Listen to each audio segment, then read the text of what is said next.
Hello and welcome to episode 44 of the Wealth Amplifier podcast.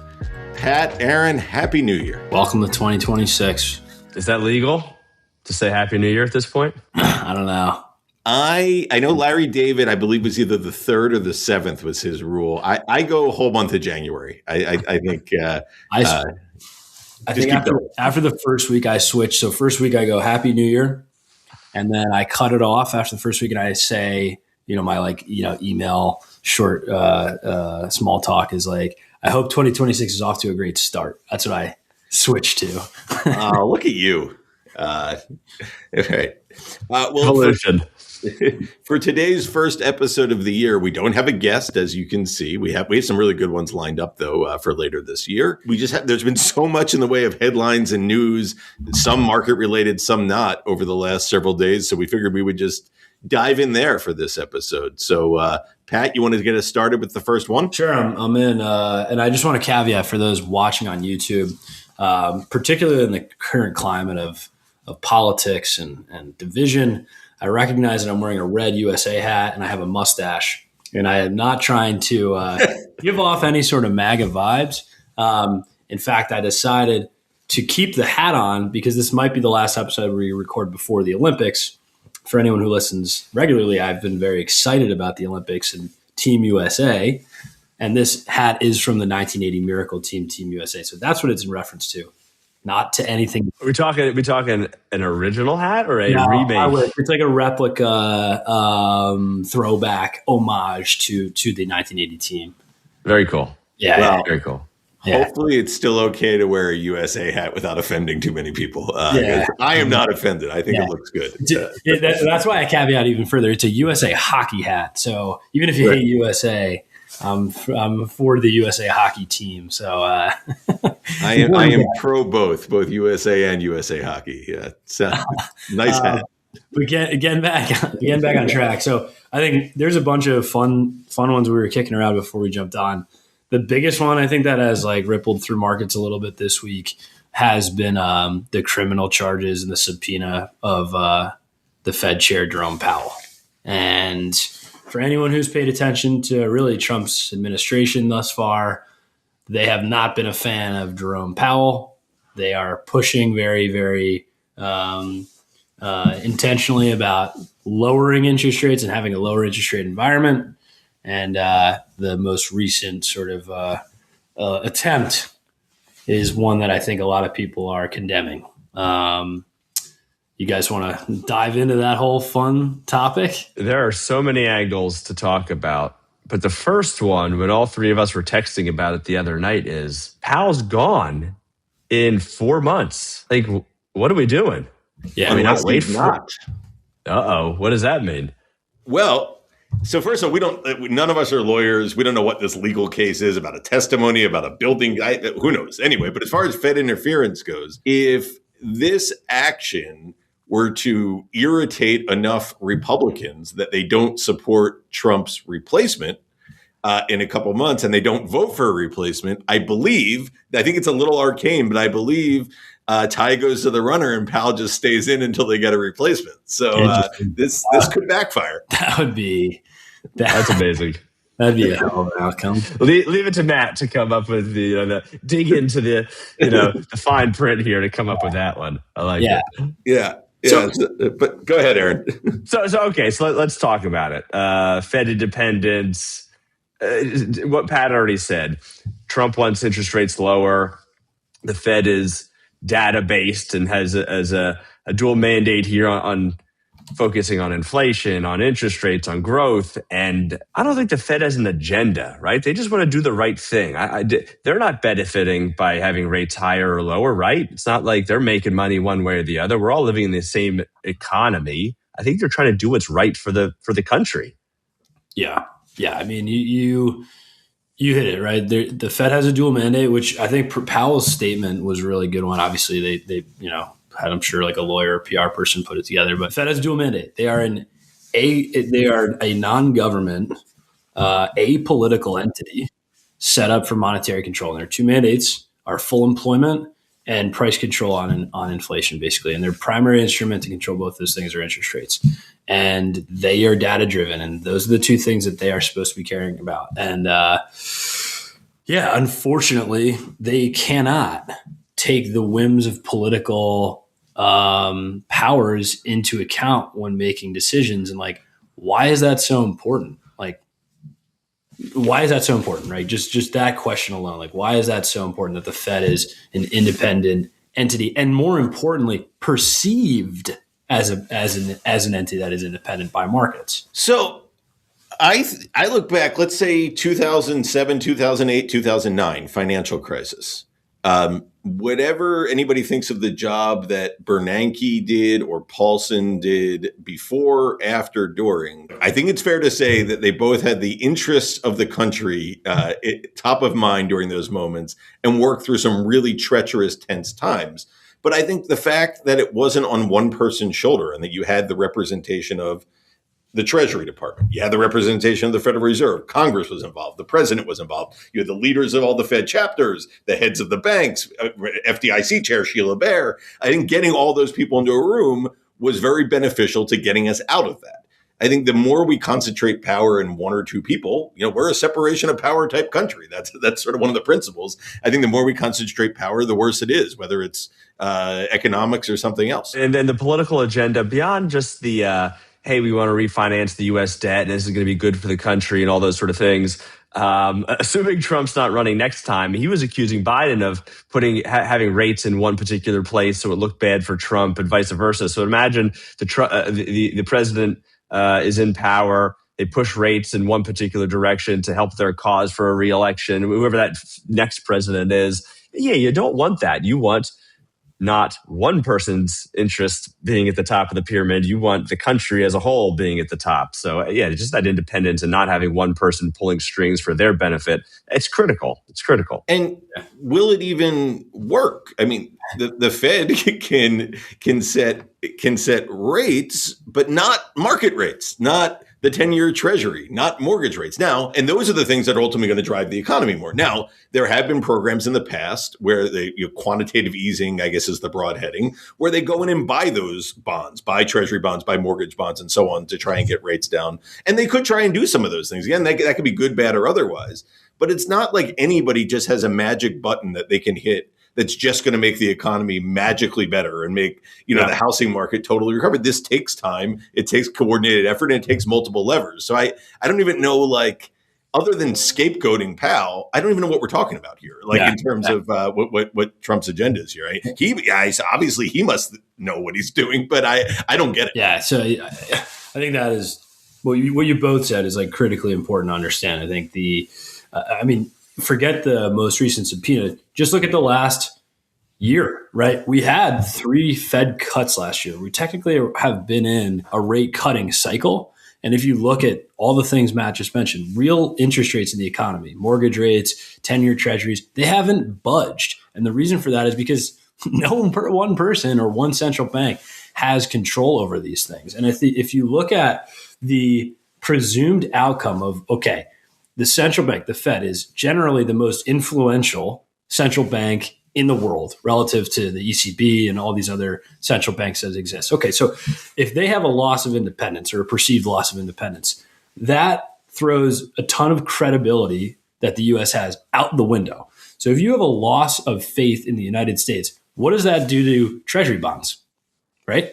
It makes them riskier, which does what? It pushes the rates up, because people are going to need to be compensated for holding riskier debt, which we've seen a little bit during this Trump administration. So it literally, in theory, these are all market things are theoretical, but literally it would, in theory, make interest rates go up, all else equal. Like if we're just putting through like a step-by-step likely outcome. Is that, feel free to check me on any of that logic, but that's how I'm thinking through this thing. Well, it's certainly in the realm of possible outcomes. That we said in our predictions episode, I think I was saying that one thing never say never, but I'm reasonably confident of is I think the yield curve will steepen, because I assume the Fed will lower the front end, but that doesn't mean the long end is going to come down with it. Now, right.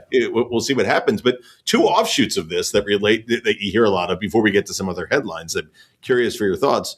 One is a lot of the idea behind this, so I'm told, is the housing market, that we want to make real estate more affordable. That is the idea behind getting rates down.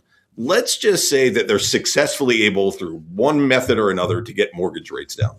Does that necessarily make housing more affordable if those lower mortgage rates create more demand and therefore send the price of houses up? Aren't there two levers to affordability of housing? Like, to me, if you want to make housing affordable, build more houses. You need more supply. Yeah. Right. Do we not forget a couple things? One, COVID. Rates are at zero and everyone's buying houses and the prices are going straight up. Low rates. And then do we not forget, remember 2022? If interest rates really get pushed down, and there was there's been some articles recently in Wall Street Journal, the headline was Trump wants to run the economy hot. And he's got his reasons, and maybe it's the right thing, the wrong thing to do. But what if rates really go down, economy takes off, everything's great, but inflation comes back?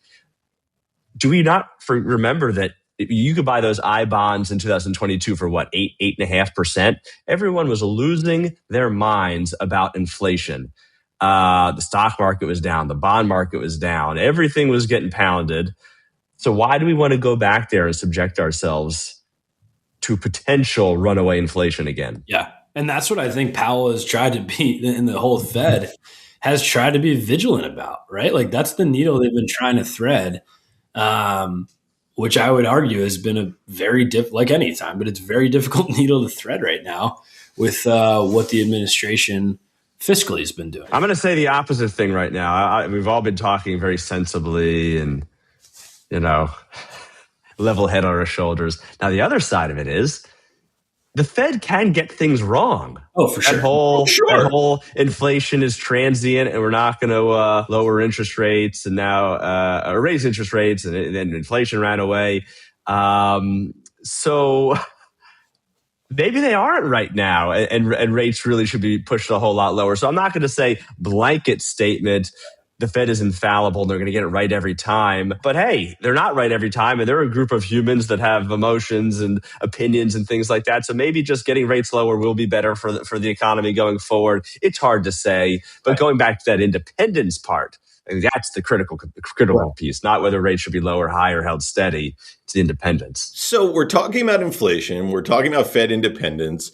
We're talking about fiscal issues in the country and all of that. One would think that would mean that Bitcoin should be doing well, at least from what I'm told about the merits of Bitcoin. Meanwhile, Bitcoin is not doing that well. But good old-fashioned yellow metal gold is roaring along. So my question to you as younger members of the team, not to be the get off my lawn guy, but is the old gold actually the new gold and Bitcoin has nothing to do with gold? What's going on there? I can't even remember from 2 weeks ago what my prediction on Bitcoin was from this year. I think Pat, you and I both said it was going to go higher. Yeah, I'm still bullish. If I had a gun, I'd choose in between who's going to finish percentage total return base higher versus where they started the year and lower. I'm still going Bitcoin over gold. It's a good question. I think every time there's a narrative around why Bitcoin does what it does, something changes and it has a new narrative. The narrative I more closely align with is Bitcoin does trade more like a risky asset class these days. Like it is a little more correlated the last handful of years with like the NASDAQ and with tech. And every time people want risk appetite, they get exposure to Bitcoin. When they don't, they pull out of it. Whereas gold, I think, still has some of its like long-term traditional allure of like doomsday prep, non-correlation. I think, until that definition changes tomorrow. I think I agree mostly with Pat. And then, going back to the prediction episode saying if Bitcoin will do better than gold, I think Bitcoin better, but more because of gold. I just don't think it can go up forever, or at least the way it has been for the last 2 years. I think, there's a lot of political people and public figures that are now selling gold. Once he, on TV and radio. Oh, you mean those? Yes. We buy gold. That's usually the end of the party. So for that reason, I don't think gold continues on its path. I'm only reporting what's happening, not what's going to happen. I don't know, but gold's winning so far. We should note Bitcoin is up just shy of 10% since January 1st, which is not nothing. I was looking. Yeah, sorry, I was looking compared to its 12-month range. Where it was. But no, understood. In terms of whether trading as a safe haven because of U.S. destabilization is hard to say, but at least it is positive if you're going to go with that narrative this year. It's hard to say though, obviously. The other thing I'll just say too on this whole topic, and it's a little bit of like a bold statement or painting it bold. I'll be transparent. Like, I'm not anti-Trump, like personally, I'm not. But when you see this kind of stuff happen, I am anti-banana republic, and like this feels very like third world country. We are going to use really gross methods of forcing people out of important positions and bend to our whims. And look, you could paint that. Politicians in our country have done stuff like that for years, but when it's this obvious, blatant, and potentially has all these knock-on effects that we're talking about, it's just something that I personally am very uncomfortable with. And I think you've seen that. Like, I've been very encouraged by the response of the three living Fed chairs being very public about their thoughts on it. All sort of central bankers standing in solidarity with around the world with Powell. That is the response that we should have. Like, thank God, is kind of just my thought process. I believe a number of prominent Republicans in the Senate said the same thing. So look, maybe they have a legit case against them or the Fed, but they'll have to supply that evidence at some point. But it sure doesn't smell right on the surface. Right. Fair enough. I should say that too. I guess there's the possibility that this is all a real case or whatever. But shifting to other asset classes in the market starting the year, here's one for you. Let me make sure I read this right here. And so the cyclically adjusted PE, otherwise known as CAPE. We won't get into the weeds of all the details of what it is, but basically what that is taking a common valuation metric of the stocks or the stock market, the PE ratio, price to earnings, and adjusting that over 10 years. And adjusting that over 10 years for the general idea that earnings can be volatile. And so if you smooth them out over 10 years, that you'll get a better output. The higher that number is tends to mean that the market's more expensive. Going into this year, the CAPE was sitting at about 40 on the S&P 500. For context, and this has been going around a lot in finance circles, the 10-year returns of major markets around the world, when the CAPE starts a year at 40, if I'm getting this right, and I'm quoting this from people on Twitter, but reputable people on Twitter, the 10-year real return, has never been above average. So you've effectively never had an above average decade for a stock market when the CAPE is at 40 at the beginning of the year, and the average return has actually been negative. So should market participants, and not short-term, but long-term, be worried when stocks are this expensive coming into the year, according to at least this metric? I mean, the short answer is yes, right? Like, I think I'll caveat by saying it is important. And we tell this to clients, obviously, because when people come to us with this one statistic that they're anchoring to, that there is really no one statistic that will determine what markets are going to do. If there was, it'd be a lot easier for all of us to make money in markets. That said, when you have something that has as much historical precedent as the one you just mentioned does, it is worth paying attention to. And I think, it's the same drum that we beat, and we beat it because it has real meaning, not just because it's easy for us to say, but like, you need to be risk adjusted and diversified in your portfolio holdings. Like, I take that stat. If you dumb it down, should I stay invested in only U.S. large cap stocks for the next 10 years? No, because the last 15 years that's been the best place to be, and that's not going to be the best place to be at some point. Simple as that, right? Like, I'm a huge believer of that. So that's my quick kind of gut answer to your question, because it's a really good stat to consider. So I agree, not that I disagree, but I agree, but also have a different perspective that if we've had such great markets, and that's why prices are expensive, that means we probably haven't had just a really bad market year or two for any number of reasons in a long time. So let's just say CAPE's at 40, we're talking 10-year returns here. We might be rocking and rolling making money in the stock market for the next 5 years. So it's not like you got to get out now thing, because we're talking about a long time from now. So you have a good couple of years. And just because it's now been 3, 5, 7, 10 years since you had a really bad market for any number of reasons, I don't think you can make that change now. And that bad time that could come in several years could take your 10-year total return to a subpar number. So I think it might not be specifically prices are expensive now, therefore they must go down because they're expensive. We're just going to have some other event potentially that throws us for a loop, that pushes the markets down, that leads it to be a subpar 10 years. So, and again, that might happen tomorrow, and it might not, and that might happen in the 9th of 10 years. So it's just so hard to time.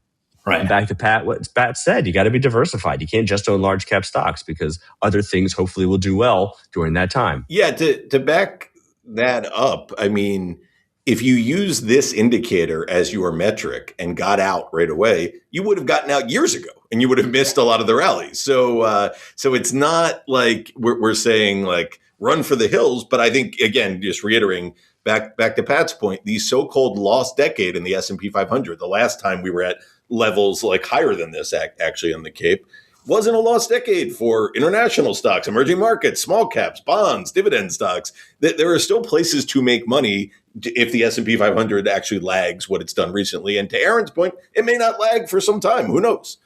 This is just one metric. Yeah.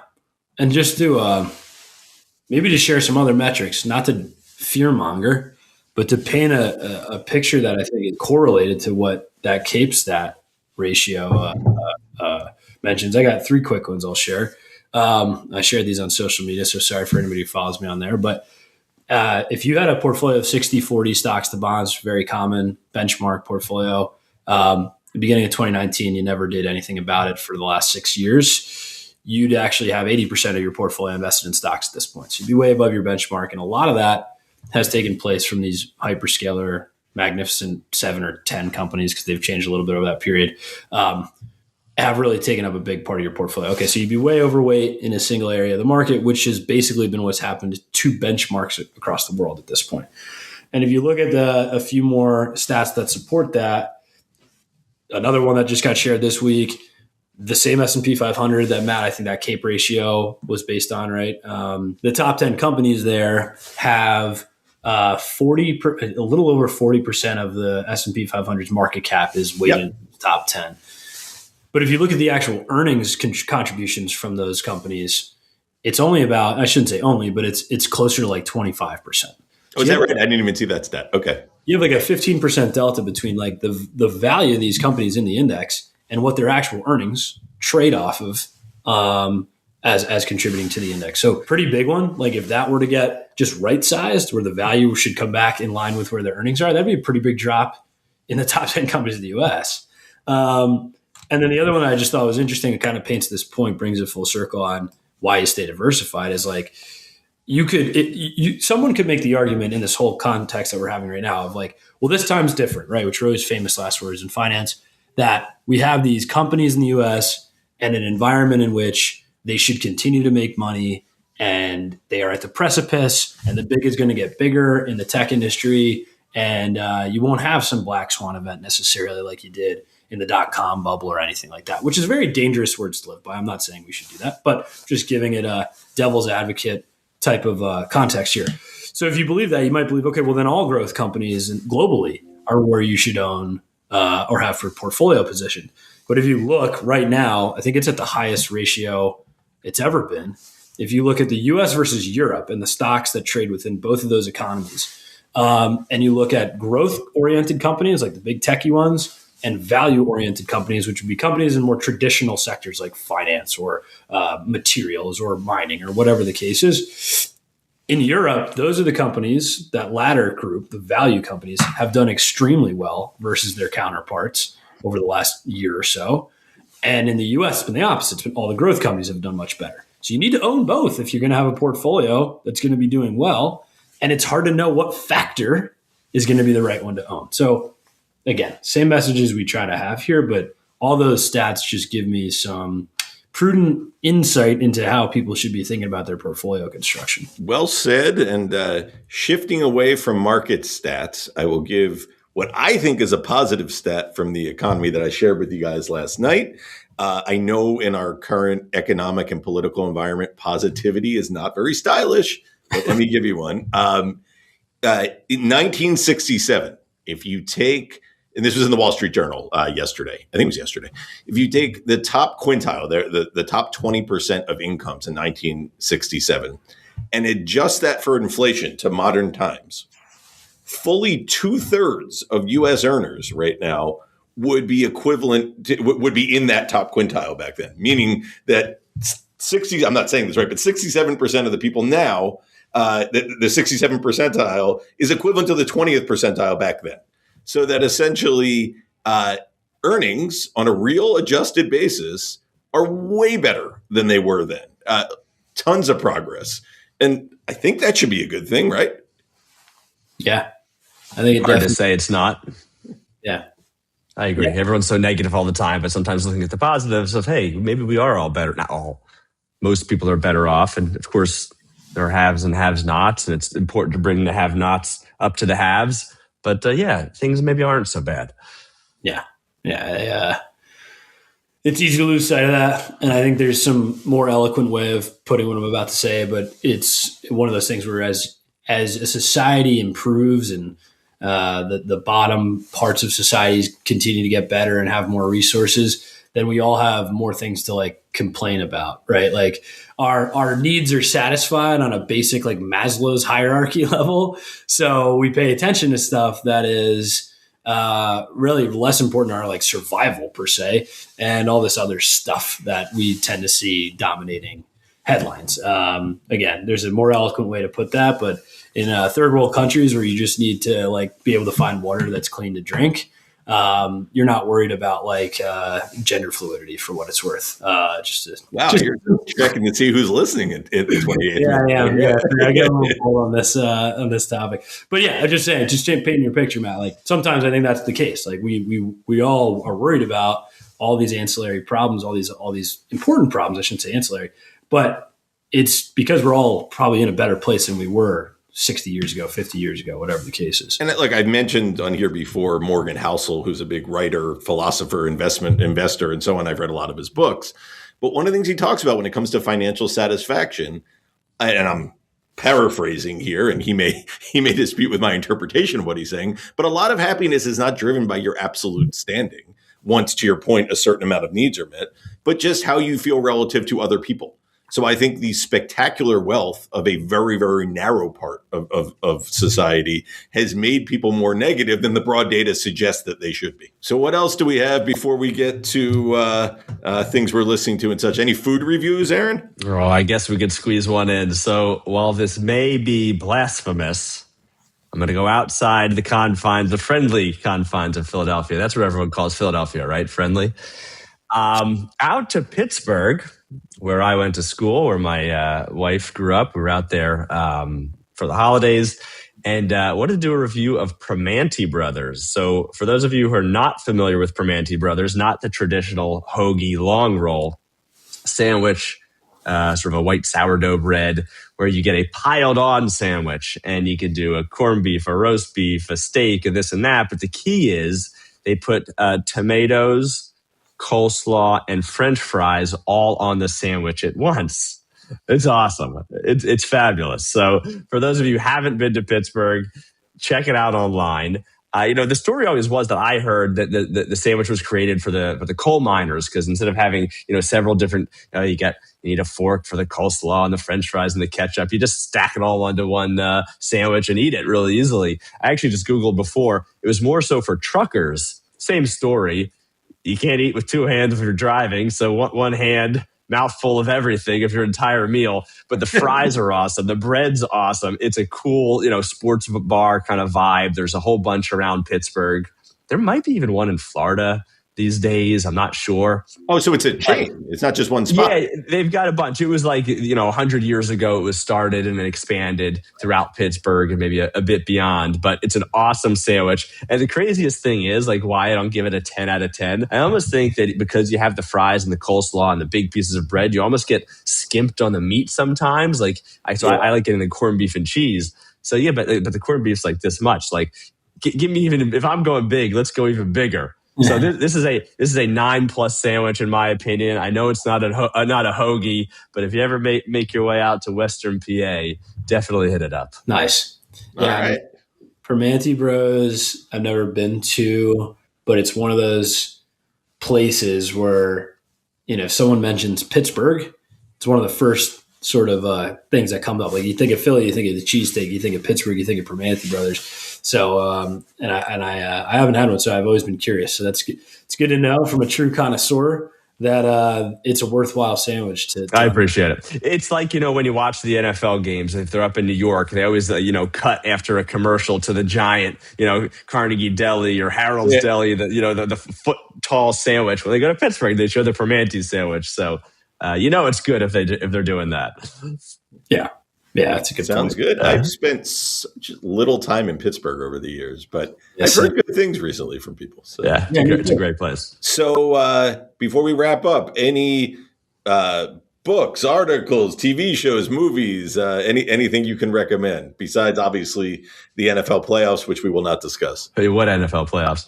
I'll just keep rolling. So take the political side out of this. I'm almost finished with one of the Elon Musk books. This was written in 2015 about his early life and starting of many businesses, including SpaceX and Tesla and the like. He is a different person than all of us. I'll say that. He is built differently. He thinks differently. But he, everyone says, oh, you can't do this one thing. And that's because us as humans, we see the facts and try to make decisions based on the facts that we know. Well, he sees facts that not everyone else knows exists. And he can then make new decision and new action plans based on that other piece of information that other people don't have. There was one part where, like, hey, this one space program project they were working on used to take 5 years and $10 million to do it. And he said, I want it done for $10,000. And everyone says, you can't do it. It's impossible. How can you do it? Well, guess what? He did it for $10,000. So he's a fascinating person. I know politically charged these days. I wonder, though, I'm not saying he's Thomas Edison and Benjamin Franklin, but did people back then trash them? Like, what an idiot, that Thomas Edison. Who's going to need that stuff? Like, he's revolutionizing so many aspects of our lives. It's very impressive. Yeah. Ashley Vance is the writer of this book from 2015. And the book itself is good? Yes, it is. It's very detailed into, when they're building the car and the rockets, all the mechanisms and the trials and tribulations. So it gets deep into it, but very, very cool look into his life. Yeah. Yeah, that's awesome. I would love to read a little bit more. I think your take that you have gotten about him has kind of been my general feeling towards him since he's been part of the public zeitgeist. I'm reading a couple books, but I think they're both books I've mentioned on here in the past. So nothing crazy new, just trying to get through them. I'm trying to catch up on Stranger Things to watch the finale, which I know is already passed. Like, I was caught up, and then back in October, I was like, I'm going to watch Stranger Things again from season 1. I may not, sort of aimlessly, like I'm not going to try and catch up by the time it comes out for the new one. And then I got to like season 3. And I was like, well, now I'm in like no man's land. I feel like I have to catch up to all the episodes before I watch the new season. And then I put it to the side during the holiday season because I was all in Christmas mode. And so now I'm back to Stranger Things. So I don't have any crazy stuff that I've been watching or reading so much recently. Well, I'll give a disappointing one. Season 2 of Landman. It's not great. Yeah. It's all right. But season 1 was like a tour de force. And season 2 is sort of like, it's almost like they had such success in season 1 that they like rushed it out, and like Billy Bob Thornton sort of holding it together for everybody. But it's a little disappointing. It's not as strong as season 1.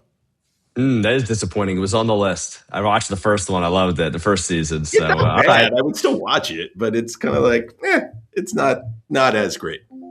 Have either of you guys watched the new Vince Gilligan show, Search of the P? The creator of Breaking Bad, he came out with No. Pluribus. Yeah. That's it. It's an Apple TV, Apple Plus, whatever it's called show. I've not watched it. That's on the list too. Maybe I'll watch that before our next episode. Talk about it. Yep.